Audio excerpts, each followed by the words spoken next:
नमस्कार दोस्तों, मैं doctor Sandeep Yadav, orthopaedic and joint replacement surgeon Jaipur.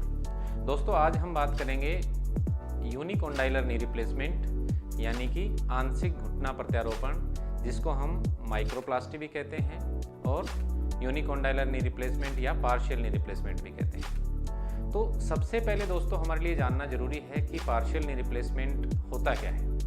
जब हम नी जॉइंट की बात करते हैं तो नी जॉइंट में सबसे पहले हमारे लिए ये जानना जरूरी है कि कितने कंपार्टमेंट होते हैं और पार्शियल नी रिप्लेसमेंट जो सर्जरी होती है वो कौन से कंपार्टमेंट के लिए हम सामान्यतया करते हैं। तो ये हमारा नी का मॉडल है। इसमें आप देखेंगे कि घुटने का जोड़ कितने कंपार्टमेंट से मिलकर बना होता है। सबसे पहले हम यदि बात करते हैं और घुटने के जोड़ को हम सामने की स्थिति में देखते हैं और इसको बीच में से हम हाफ डिवाइड करते हैं, तो जो घुटने का अंदरूनी हिस्सा है उसको हम मीडियल कंपार्टमेंट कहते हैं, जो घुटने का बाहर वाला हिस्सा है उसको हम लेटरल कंपार्टमेंट कहते हैं, और जो आपकी ये पटेला नाम की हड्डी होती है जो घुटने के इंटीरियर हिस्से में आगे के हिस्से में होती है, वो जो डिस्टल फीमर या फीमर के साथ मिलकर जो जोड़ बनाती है उसको हम पटेलोफीमोरल जॉइंट कहते हैं। तो ये कुल मिलाकर 3 कंपार्टमेंट हमारे घुटने के जोड़ में होते हैं।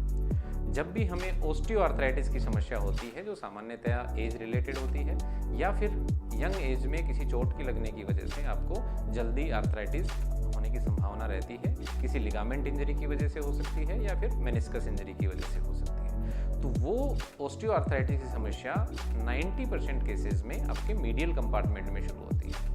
मीडियल कंपार्टमेंट की जब मैं बात करता हूँ तो घुटने का जो अंदरूनी हिस्सा है उसको हम मीडियल कंपार्टमेंट कह रहे हैं, और जब भी आर्थराइटिस यानी कि ओस्टियोआर्थराइटिस की शिकायत शुरू होती है तो मीडियल कंपार्टमेंट में शुरुआत होती है। धीरे धीरे आपका पटेलोफीमोरल जॉइंट और लेटरल कंपार्टमेंट इन्वॉल्व हो जाते हैं। जिन केसेस में ये प्रॉब्लम ओस्टियोआर्थराइटिस की प्रॉब्लम सिर्फ और सिर्फ मीडियल कंपार्टमेंट तक ही सीमित रहती है, उन केसेस के लिए जो बेस्ट उपचार है वो है पार्शियल नी रिप्लेसमेंट।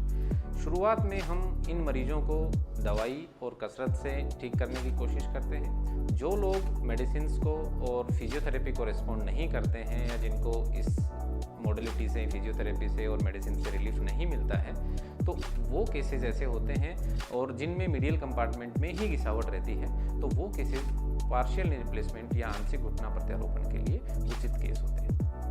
अब बात आती है कि जैसा हमने बात किया 3 कंपार्टमेंट्स होते हैं घुटने में, तो पार्शियल नी रिप्लेसमेंट सर्जरी में हम ऐसा क्या करते हैं जो टोटल नी रिप्लेसमेंट सर्जरी से डिफरेंट होता है या अलग होता है। तो दोस्तों जैसा हमने बात किया कि पार्शियल नी रिप्लेसमेंट सर्जरी उन पेशेंट्स को सलाह दी जाती है जिनका 3 में से सिर्फ एक कंपार्टमेंट यानी कि मीडियल कंपार्टमेंट आपका खराब होता है। तो उस कंडीशन में हम जो ऊपर की आपकी हड्डी होती है जिसको फीमर बोन कहते हैं, उसको जो घिसा हुआ हिस्सा होता है उसको कवर करने के लिए एक मेटल का कैप लगा देते हैं। नीचे की जो टिबिया बोन होती है उसको भी हम कवर करने के लिए एक मेटल का इम्प्लांट वहाँ पे फिट कर देते हैं, और दोनों के बीच में आपका लेटरल कंपार्टमेंट का और मीडियल कंपार्टमेंट का जो आपका गैप है वो इक्वल हो जाए, उसके लिए बीच में हमारा एक प्लास्टिक का जो इंसर्ट रहता है वो रहता है, और इस तरह से ये आपका पार्शियल नी रिप्लेसमेंट आपका कंप्लीट हो जाता है। दोस्तों इस सर्जरी में आप देखेंगे कि घुटने का सिर्फ और सिर्फ 30% हिस्सा है जो आर्टिफिशियल है, जो हमने इम्प्लांट लगाया है। 70% हिस्सा आपके घुटने का ओरिजिनल रहता है।